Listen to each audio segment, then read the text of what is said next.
morning, both. It's so brilliant to see you. And you two actually go very far back and know each other well, don't you? Yeah, we were together on on the swim team. So we were swimmers, and then obviously Jody went into cycling, and I went into triathlon. And it's kind of, there's a big squad. The Paralympics, there's a huge squad, but actually the people that you've been with around a long time, you kind of float by each other and still follow each other's successes. So. Yeah, it's quite nice seeing, like, there's quite a few guys that are in the triathlon, and then we've got the cycling team, like myself and Sarah are both there, and then you've got other sports that kind of mix in that have come into all the different sports. It's quite nice, actually, that there's all those different crossovers. So, yeah, we go back a long way. It's really nice, isn't it, when it's such a close-knit community and seeing everybody, you know, so familiar with each other and support each other as well. But I want to start by going right back to the beginning and finding out more, Lauren, about how you discovered sport in the first place. How old were you? Oh, I've loved sport since I was a really young girl. I had parents that didn't allow an Xbox or a PlayStation or any of that, so it was always outside, shooting basketballs or rollerblading or just being adventurous. And I think for me, school was never hard. I was never bullied, but also you don't quite fit in when you have something that, you know, makes you slightly different. So I found the world of sport because I was wanted on the netball team, the hockey and the rounders squad. So I learnt to love sport because I felt like I was able to not fit in, it's not necessarily the right word, but just be part of something with everybody. And I felt sorry for my school teacher, was how I got into swimming. She asked for someone to swim for the school at a district competition, and no one said they'd do it. So I put my hand up. I said I'd do it. And then I went to this competition, and the ex-head of British Disability Swimming was there. And she sort of took me under her wing and said, I think you could be great. And then I never looked back. Was that Patsy? It was Patsy, yeah. Sorry, she was our coach for 8 years ago. Yeah, her name was Patsy. Tell us about Patsy. Yeah, Patsy. Yeah. Oh, she was. So I used to live in East Anglia, and like one of the big swim teams that were there were St Ives. So when we used to compete, like that was the team to beat, and Patsy was the head coach there.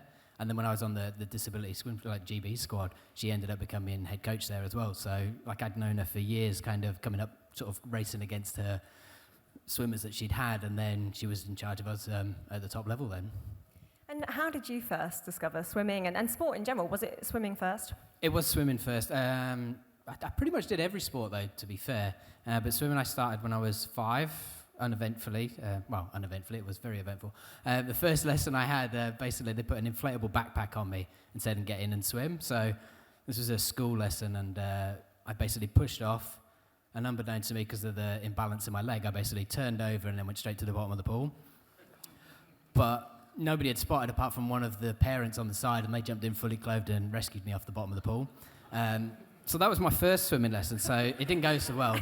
And you decided to go back? Yeah, well, my mum and dad insisted that I needed to go to proper training, so I went to a swimming club and I learned how to swim properly. And then, yeah, the love for swimming kind of took on from there. Just like literally just doing swimming club, kind of learning to swim, getting a bit better. Then you get open to the point where you're doing competitions and local galas, and then it's like, well, where do you go from a local gala? And then it's like counties, and then it goes to nationals, and then all of a sudden you find yourself on a plane to Atlanta and you're at the Paralympics. Just like that, super easy. Something you've both mentioned there is the fun involved. But when do you start thinking, you know, jokes aside, like this could be my career path now? I don't think I ever kind of went, this could be my career path. It just kind of happened. I got into swimming and got to sort of Paralympic level, and I kind of just wanted to be a Paralympian. Back years ago when I started, so like 96 was the first games I did. Like the Paralympics weren't as huge as they are now. So we actually found out about from the Paralympics by meeting another disabled athlete at a competition. And then when we met, they kind of discussed it with my mum and dad, and then I found out about the Paralympics, and it was like, wow, that's a goal for me to try and achieve. So I'd like to make the GB squad. And then once I got to the point where I made the GB squad as well, I'm on this squad now, might as well have a go at trying to win as well. And I won at my first Worlds in '94, and then it was Europeans the year after, which I managed to win as well. And it's like, well, now I've got my ticket to Atlanta, the Paralympics, and I did all of that kind of off of the love for the sport. And then lottery funding kind of came in 98, 99, and at that point it was like, well, actually I can continue doing this for a little bit longer now. And yeah, I never really looked back, and I wouldn't say it was a well-paying job back then, but like I enjoyed the coverage and I enjoyed competing, and pulling on the GB swim hat and stuff, and just getting out there and competing for our country, and pretty successful at it as well. Just a little bit. I was going to say you don't look old enough talking back to those Paralympic Games, but how old were you when you first stepped onto that world stage? So World Championships, I was 16, so it was November '94. So I won my first world title. 2 years old. Just drop that in. That in. So yeah, I won my first world title in '94. Complete unknown outsider. Did a 4-second PB and shocked everyone and won a gold medal. And then, yeah, it just kind of spiraled out of control after that.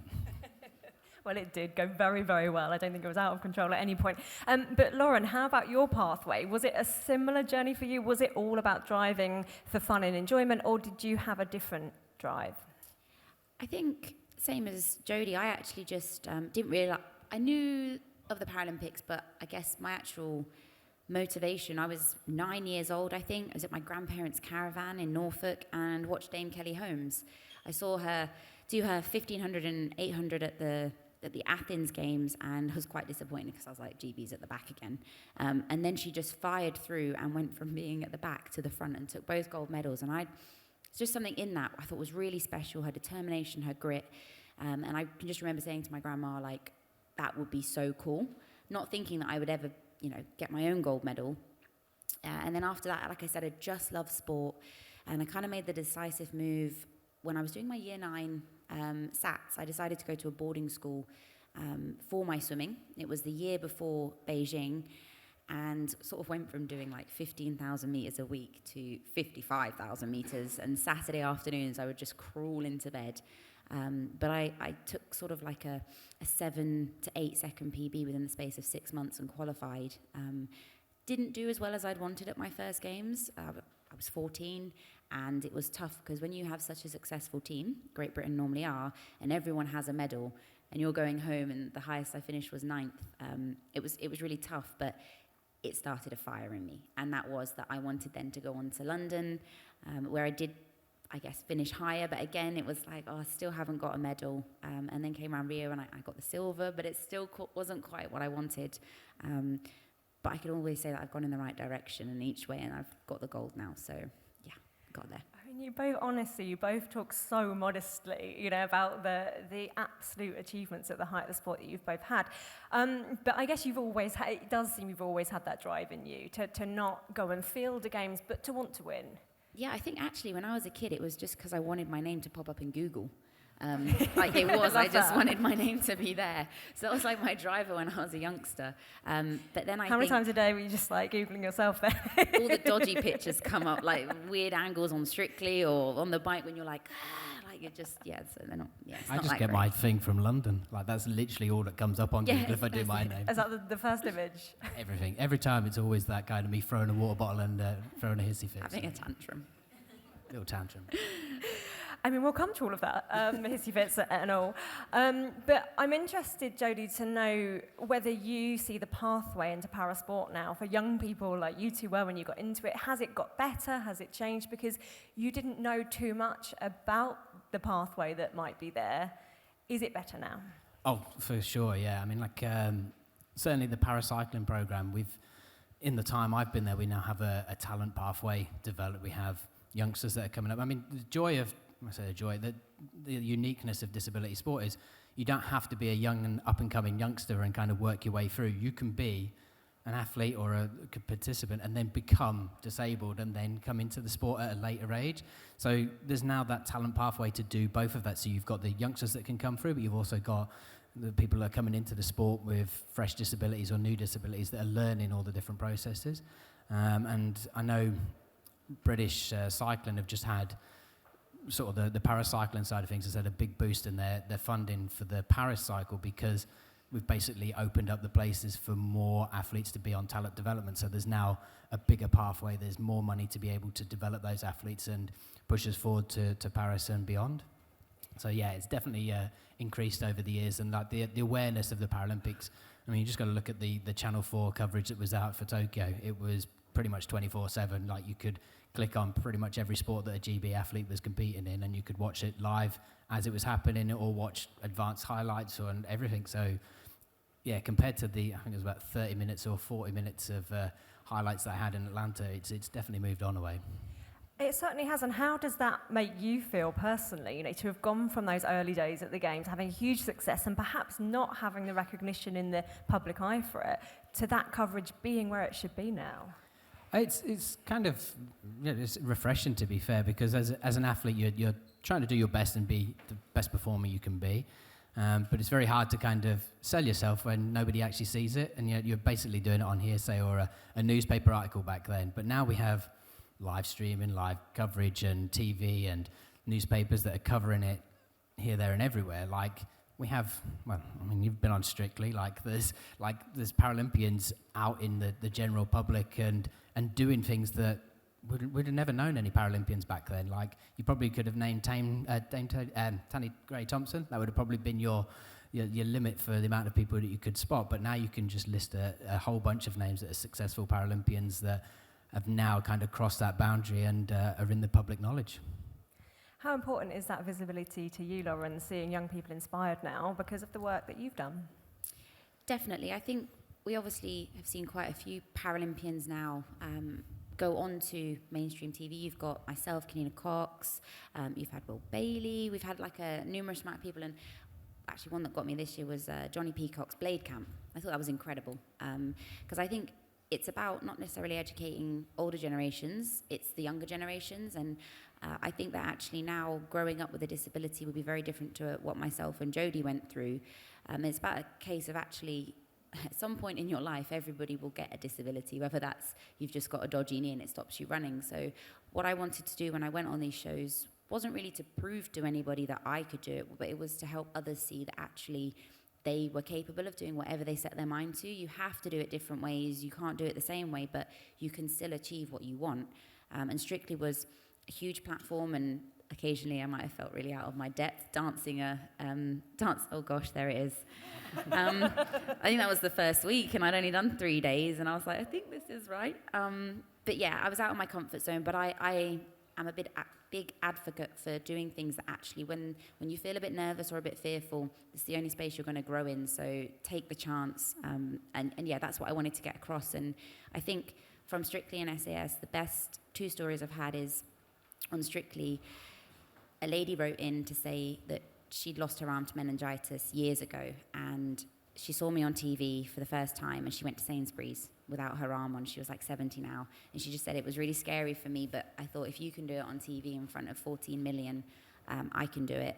And then on SAS, during COVID, a lady went for a baby scan, 20 weeks by herself, husband wasn't allowed, and they told her that she was going to have a daughter with the same arm as me, missing the right side, and she'd never, I guess, heard of the disability before or got any help with it. And she watched me on the following Sunday bossing my way around the SAS course, and she reached out, and I said to her, I can't really help you. I can help your daughter go through life having one arm, but my mum can. And they had a 2-3 hour conversation on the phone, and my mum just said, listen, she's going to be fine. She's going to take on everything she can. And we've recently met her, and Daisy May has a lot of fire.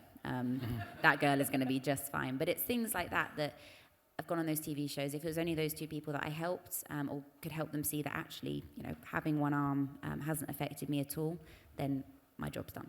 Oh, I'm feeling quite emotional there. That must be so, so special to receive those messages. And I don't know about everyone else here, but I could literally sit and talk all day about Strictly and then SAS, so I'm going to delve into that a little bit more, if that's okay. How did it come about that you would go on Strictly? Was it a decision that you just said, right, absolutely have to do it? Did you ponder it? How did it come about? When I first started working with my manager, he said to me, is there anything you'd really love to do? And I was like, I'd love to go on Strictly Come Dancing. And he sort of went, as in what a question, yeah. But dreams do come true, and I got the phone call, but it's tough because as an athlete, we have world championships every year, and my coach, for those that don't know, is Robin Brew, former Olympian himself, and he sort of said, yep, I think I can coach you through this. And so we did the World Championships, worked really hard, and I was desperate to go in as world champion to Strictly. I didn't get the normal weeks of training for this dance, actually, you can see. I had 3 days, and we were trying to do it video call before my World Championships, and AJ's going, I'm in Australia, and he's like, you're not doing it right. And I'm like, well, I'm not really focused on that right now. But yeah, I did the race, flew home that night, And yeah, it was incredible. Was it harder than SAS? They're very different, but all I'll say is that strictly you dance like Monday to Friday. We were doing 8 a.m. till 6 p.m. And like my legs are strong, but normally like in a forward motion, like look, my legs stuck out there, and you have no idea how painful my adductors were, trying to do all these new things. So yeah, it was 15 weeks, lots of hours, whereas SAS was 9 days of pure horribleness. So yeah, they were both hard, and one was glitz and glam, which I really loved, because in the world of being an athlete, you're always sweaty, gross, you smell. So I looked really lovely there. I was like a princess. But yeah, on SAS, we didn't shower for 9 days. Didn't shower for 9 days. I was gross. Oh, I love that analogy. And this was slightly more glamorous. How does it feel when you first step out for the live dance? I mean, you're very used to dealing with pressure. So did you just do the same mechanism as if it had been, a huge competition in sport? Yeah, I mean, AJ struggled because he came up to me, he was like, "You're really quiet, are you okay?" And I was like, "I think I'm just going through the steps like you would before a race. You're just calm, you're collected, you know what you have to do." And I was trying to do that, and he was like, "Do you need a G&T? Do you need anything?" I'm like, "No, I'm okay." But actually, for me, I was able to separate myself. And although I knew the camera was there and everyone was watching, doing the tour was harder. I can remember being in Birmingham, Really? and it was 9,000 people in the stadium that we was performing in, and the curtain was about to go up, and I was just like, but people were real then. On the camera, to me, they weren't real, so I was able to sort of put that aside. But I felt really sick, and it's been a long time that I've been in a situation where I've actually felt like that. But again, you're in the world of fear, just go on with it, it's fine, it'll be okay. And I did kind of relax. But yeah, it took a few weeks to switch into the mode of being a dancer, I guess. It was absolutely incredible to watch, wasn't it? And SAS, I mean, I avidly watched every moment of that. It just looks like the most ridiculously tough thing you can possibly do. And you went right the way through against the odds. I mean, it was phenomenal watching. What was the toughest moment? What was the moment where you thought, I'm questioning why I'm here? Were there moments like that? I actually loved this, by the way. I loved it so much. I loved being in the world of pain. And it was quite interesting because I think, their job is to break you and see at what point they can do that. Physically, they were struggling. I guess you'd expect that, like making me run up a hill. It doesn't bother me. All the water tasks, water babies, I really enjoyed it. So I tried to find strength whenever I was feeling like, oh gosh, this is really overwhelming. I think the lack of sleep was a major part. They don't show you, but they put you on a tower watch every night. So from 10 till 6. At the beginning, you've got all of you, and it's fine. You maybe do a half an hour stint. But when you're down to the last 4 of you, and you've got that, it's like, do you take the first 2 hours or the last 2 hours? And as an athlete, you're so fine-tuned, you get sleep. We were on boiled white fish, boiled rice, boiled kidney beans. I got lean as well in the 9 days. So they were tough. And I probably my most challenging part for those that watched it was being with Joey. We have very different mindsets. But, he was giving it his best, I was giving it mine. And kind of towards the end, we kind of gauged where each other's strengths and weaknesses were. But that was probably the most difficult part. And yeah, at the end, the interrogation, you just go into a zone. As an athlete, you're very good at going to dark places and staying there and knowing that you just got to tough it out and where your limits are. And 13 hours of crying babies. I think I'm set for life now if I become a mum. I'm just, I'm done. Because that's what they do, isn't it? They completely deplete you. And I think, again, you mentioned there briefly that they don't actually show all of this on camera, which is intriguing, because you can just tell the absolute fatigue. And something else that always strikes me is how cold you look the whole time. I think I would be literally like, right, I can do this. 5 minutes in, I'm freezing, I'm out. All I find now, though, is when I say I'm cold, everyone's like, yeah, but you did SAS. And I'm like, yeah, but I can still be cold now. But yeah, and it was a case. But again, I kind of tried to change my mindset in that we did sort of 25-minute stints just lying in the sea, but then they'd get you off and they called it a beasting on the sand. But I know as an athlete, why would they put me through that? Because my body temperature's probably gone right down. They need to get my blood flowing. So I was like, right, I need this to warm up. Instead of, they're making me carry someone, I was trying to switch it into, why are they making me do this? How am I doing it? And just thinking differently to what I guess some people would think. When we were in the interrogation, I clocked every morning that around 7 a.m. the sun would rise. So I was like, I need to know how long we've been in interrogation. And it was quite funny because you can put your hand up and say you need the toilet. So I did that once, and the guy took me. And I was like, okay, it's still not dark. I was like, but they're not going to let me go to the toilet again. So I put my hand up and I went, I'm really sorry, I think I've started my ladies' time. And the guy was like, oh, okay, come with me. and then I went outside, and I could see that the light had come up. So I knew that actually we'd been in there for 7 hours. So it was thinking about things that you could do differently, and just work out what was going on. And I'd like to think that was what led me through to the end. But I did have fun on that. That was a very funny moment for me. I love that it still gets summed up as fun for you. Because that was going to be my question. Actually, are they ever nice to you off camera, or is it just like that all the time? I think it's like a coach or a parent. Like, they're there to mentor you, and they say that at the beginning, like, we're going to try and break you, we're going to beast you, but we're also here to mentor you. So they do, you have workshops, and like my favorite one was when we were building this canoe. Like, Foxy doesn't have a very, like, he's got a short fuse. Like, he fixed one end and the other end pinged out, and it was like hell breaking loose, basically. He was so angry. But, they take us through that, and listening to Billy Billingham, he's the only SAS Special Forces guy that's got through an actual interrogation in the forces. And so to sit there and listen to their stories were incredible, and kind of like you realise what, being an athlete's one thing, but actually what they do to protect our country, it was quite humbling. So yeah, listening to their stories and learning from them was also a big part of the week. Final question on SAS. Yes. I will move on, I promise. I just love it, you can tell. The bit where you have to fall backwards out of a helicopter, isn't it? Yeah. And it's the point that Anne Middleton says you basically can't this up. You've got to get this right. And it hurt. It really hurt. I'd already said to myself going in that no matter what Ant said, when he said go, I was just going to go. Whether I was ready or not, I didn't want to be that person that was like hesitating, so I just committed to that. And I can remember looking at his blue eyes, and you sort of had to hold yourself rigidly. But if your head is slightly back, you're going to go too far. If it's forwards, you're going to be off. And he was preparing everyone for the coldness of the sea, which was cold, but what got me was it slammed across my back, and it really hurt.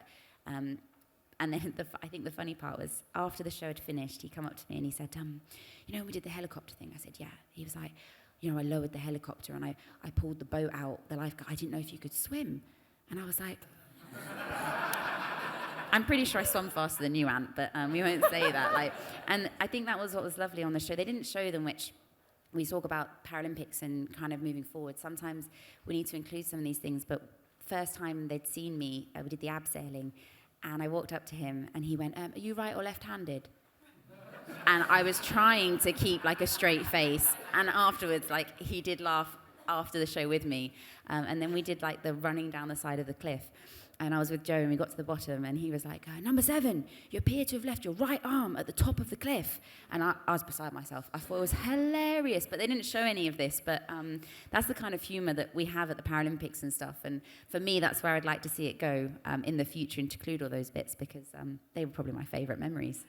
There was one point in this year's series, it's obviously just finished, where Ant Middleton was running up behind the Paralympian, going, one leg, not an excuse. Yeah, and that's what we need, because that's what we're like. When we're at the games and doing stuff, I love to use it now. I'm like, I can't do that, I've got one arm. No one lets me get away with it. My coach is like, well, I just do not care. So, yeah. Now, Jody, have you had reality TV offers? Just the one. I got offered the jump the very first season, and they explained it to us like you do like 11 different winter sports, and I'd be like, "Oh, that sounds cool. I've never been skiing or done anything else." And it's like, I'm still a full-time athlete. There's no way British Cycling's going to sign this off. I've got worlds to prepare for and everything else. It's like I'll probably end up getting damaged, and that's probably not a good thing. So I ended up declining it, and yeah, maybe I'll do it when I've retired or something. It's gone now because so many people got damaged. So yeah, has everyone seen the jump at some point? Aware of it? Yeah, I think literally all the contestants actually ended up out injured. Yeah, I think Beth Birdle broke her neck, didn't she? So. Yeah, I think it was pretty horrendous. It's no longer on television, I don't believe. No. But I mean, that's why I asked if you'd been approached, because I know you haven't done a lot of it because you've been so focused, I guess, on not getting an injury and not being able to carry on training. Well, that's the thing, especially getting as old as I am now. It's stop. Very old. It's just a battle of trying to make sure that I'm in one piece. Like this run up into Tokyo, we worked out a process to go basically see my physio every Monday. So I'd have this thing, I'd go in 1 o'clock, go see Katie, and basically she'd just go through my whole body and just give me a whole MOT just to make sure everything was working. A lot of the time that I'd get injured was because it was something that wasn't highlighted earlier. But yeah, touch wood, after being seen each week, I'd managed to get through the whole block of training for Tokyo without any really serious injuries. It was only kind of silly mistakes or tired or anything that caused any kind of problems, but they didn't sort of explode out of into real kind of issues because they were just stamped out really quickly. So yeah, I think getting older, you just learn to listen to your body a bit more and listen to people who actually know what they're talking about as well, because they help put you back together before you even break. And can you dance? Is that on the horizon, maybe? Do you know, I always fancied Strictly, and then because I literally can't dance, and it was more like it would be a challenge to actually have a crack at it. But yeah, I don't know whether I'd be able to come up with it or not. And Johnny's done it as a one-legged bladed person, so yeah, I don't know whether we get on or not. We'll see, we'll see. I'd like to see it. Now, The Last Leg is a show that, for me, following it since it launched, is just such an important show and such a brilliant show as well. And you've both been on it a few times from memory. Jody, yeah, I seem to be on it quite a lot. Yeah. How do you view the show? You must love supporting it. Yeah, it's well, they took what happened, because The Last Leg started as like a show in London to help highlight disability, and that whole "is it okay" hashtag that they used on social media was brilliant, because people could ask the questions that they were afraid to ask, and because you've got disability people presenting the show, you've got athletes and stuff that were coming in with limbs missing, can't see, in wheelchairs, you name it. You could cover all elements of there. So you broke down a lot of barriers, and I think that was an amazing part. And of course, they loved the fact that I threw my toys out of the pram at London, so they were able to take the mick out of that. And I think I was on like the last show at London, sort of the London Games, but then I've managed to be on the last show in Rio and the last show in Tokyo as well. So like I seem to be like a regular occurrence, and often chat with Adam and Josh and Alex. So it's quite a nice. It's almost like coming home every time you go on there. And it's transcended sport, hasn't it? I think it's become really important, politically and in the wider world. Yeah, the fact that it started off as like that Paralympics kind of highlight show, and showing all the alternative parts that were happening at the Games and highlighting the bits that people don't often see, to then turn into this show that's on weekly, like Friday nights or whatever, and tackles every kind of issue that's going out there, and they're not afraid to kind of go to the places that other shows aren't. So yeah, it's a nice fact that it's done that, and I mean, like Adam's brilliant, so they've got a real nice way of doing things, and it comes across really well. Yeah, they really do. Now, Lauren, let's reminisce on your most memorable moment of being on The Last Leg. Sorry, I'm going to do it. They dressed me up as Theresa May, and they made me do. I don't know. I didn't see it. She walked on stage or something and tried to do the. Yeah, what's it? Flossing. Is it flossing? That's what it's called. But she tried to do it, and then they thought it'd be funny to make me dress up as her in a grey wig and try and be awkward dancing. So that's my only memory from it. It's scarred me for life. Well, I think we've got about 5 minutes left. Okay. I've just got the signal. So I'm going to, of course, talk about Tokyo. Jody, let's start with you. I think, for me, one of the most memorable moments was the mixed team sprint. When you heard that this event was going to be a new edition, how did you view it? What did you think? Well, the mixed team sprint's been around for years, actually. It's one, we've always had a male team because it was the fastest team that we had possible, but with Kadina coming on the squad, she's such a strong athlete for lap one that, yeah, we can't not have a mixed team sprint, and it worked really well with myself, Kadina and Jacko. And that event just came together. Like the final ride that we did, I don't think there's anything that we could do as a team at the moment that would go any faster than that. Like, it was the perfect race. I don't think I've ever had the perfect race, but that race really was that one that just kind of highlighted it, because we were half a second down on the Chinese in qualifying. We'd lost him at the previous couple of World Championships.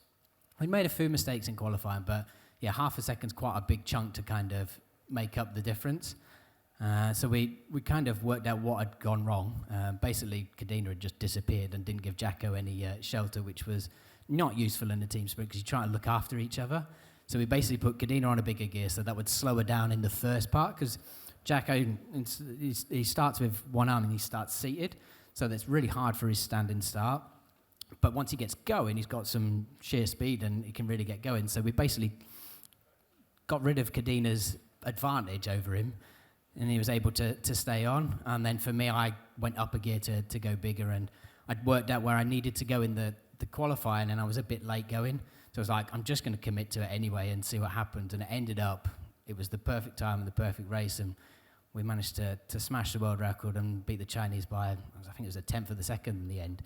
And it looks great on TV because, like, I think we were nearly a second down when I went through and managed to claw back each section. And the camera didn't actually follow any of the racing, so it was just sat on that pursuit line finish. So you just didn't know what was going on. You could just see the three British coaches down at the bottom. You could just see their heads, and they were all watching the racing and the timing system. And then as soon as they saw the number one go up against the GB's name or whatever, you can just see them all jumping for joy. It's like, I've never seen our GB team kind of so emotional, but like they got hugs off of pretty much everybody in the thing. And it was the last event of the day, last event of the competition as well. So everybody was just kind of absolutely buzzing because we'd had such a successful games at that point on the track, and then went on to do even better things on the road as well. So yeah, it was a magical thing. And then, like, if I was to deciding that I was going to retire, it would be the race to retire on because you couldn't top it. What's going through your head when you are the last rider out? Is it a case of, I've got to pull back a minute, or is it all happening so fast you're just focusing on your own ride? To be fair, in the team sprint, it's pretty plain sailing because you just let everybody else do all the work, and all you need to do is stay within a certain gap behind the person in front of you. And it's just like, I just need enough rush room. I need to go at the right time so I make the acceleration, I get the most amount of speed, but I don't want to get to the point where I've gone too early and I'm running into the back of somebody, or you've got the lines to get the changeover right. So they're the things that go through your head. It's like, right, we're on, which was in the final, it was like, well, I can see Kadina this time. Like last time, she was gone. Like I remember going, I think we were on the back straight and we got to the halfway point, and I could see Kadina, she was in the middle of the bank, and it's like, we're a long way down, and Jacko's getting no help from this whatsoever.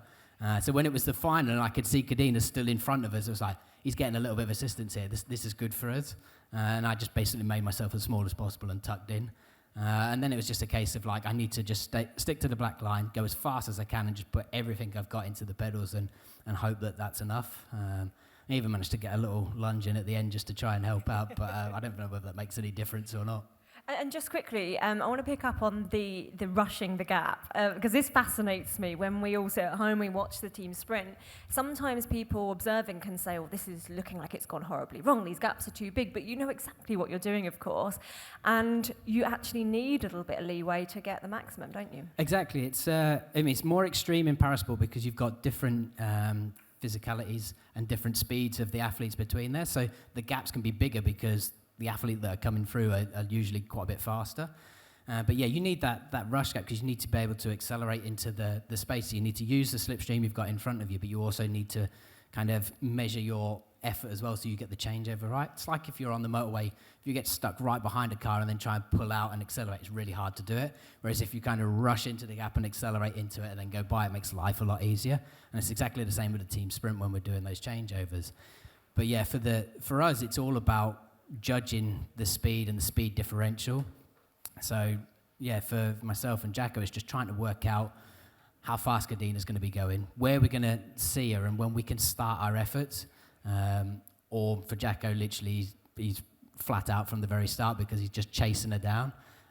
So he's just trying to do the best 2 laps he can. And whereas I'm like, we've got a good start, I just need to hide a bit, I need to create a gap, need to go and yeah, we do plenty of practice in training to kind of pull it off, but yeah, it's a bit hit and miss.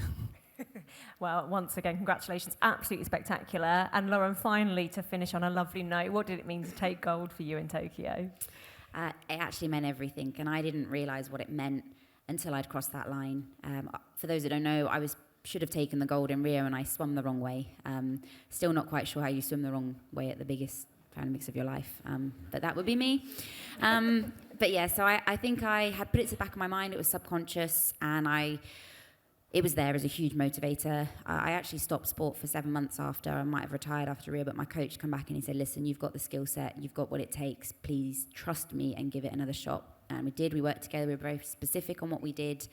And I can remember on the last lap, I knew I had 20 seconds, and Grace, the American, was behind, and I thought, if someone wants to drop a sprint, they can close 20 seconds. It's only about 100 meters. And I've been reading this book, and it had said in there that this other athlete had said to herself, a crucial moment, how much do you want it? And I said to myself on the ramp, leading out with 1K to go, Lauren, how much do you want this? I thought about all the things that motivate me, and I somehow put in another 25 seconds. And I can remember running down the blue carpet with, GB flags being thrown at me, but I did not do anything until that white line was firmly behind me. And still then I was waiting for them to go, she's got a penalty. I was like, something can't be right.